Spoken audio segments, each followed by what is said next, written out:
Assalamualaikum.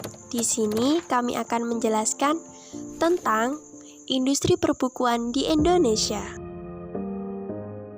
Di sini saya akan memperkenalkan satu demi satu kelompok kami. Yang pertama ada Mbak Nuril, yang kedua ada Mbak Fatimatul, yang ketiga ada Mbak Heni, dan yang keempat ada Mbak Frindi, dan yang kelima saya sendiri, dan yang keenam ada Mas Misbah. Di sini kami akan menjelaskan penerbitan dari zaman sebelum penjajahan hingga sekarang ini. Tetap stay tune ya. Berbicara tentang dunia penerbitan, Indonesia sebenarnya sudah ada sejak zaman sebelum penjajahan. Pada masa penjajahan Belanda, surat kabar pertama bernama Memoria de Novels pada tahun 1615 yang ditulis tangan oleh pemerintah VOC. Pada tahun 1908, pemerintah Belanda membangun usaha penerbit Kommis voor de Volksboek yang sekarang disebut sebagai Balai Pustaka.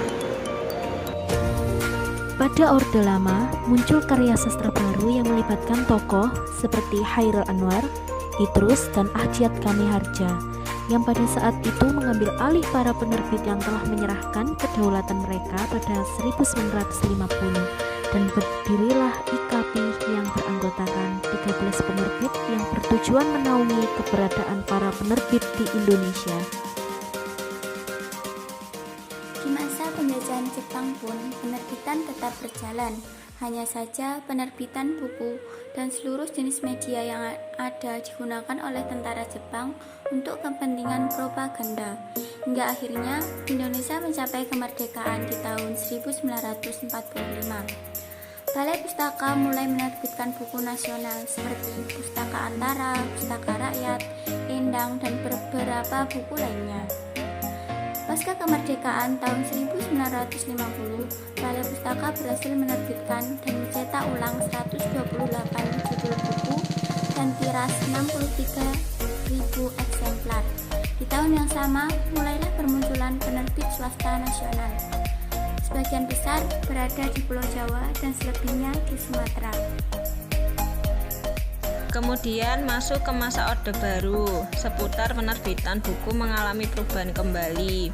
Hal yang paling menonjol dalam masalah perbukuan selama Orde Baru adalah penerbitan buku yang harus melalui sensor dan persetujuan Kejaksaan Agung. Memasuki era reformasi, tahun 1999 yang dianggap sebagai tahun terbukanya pintu kebebasan di segala bidang, mulai dari sosial, ekonomi, dan politik, tanpa kecuali politik perbukuan. Pada tahun itu pula pemerintah mencabut peraturan surat izin usaha penerbitan pers. Dengan kebijakan baru itu, semakin banyak orang maupun lembaga mengekspresikan pendapatnya, salah satunya dengan cara menerbitkan buku.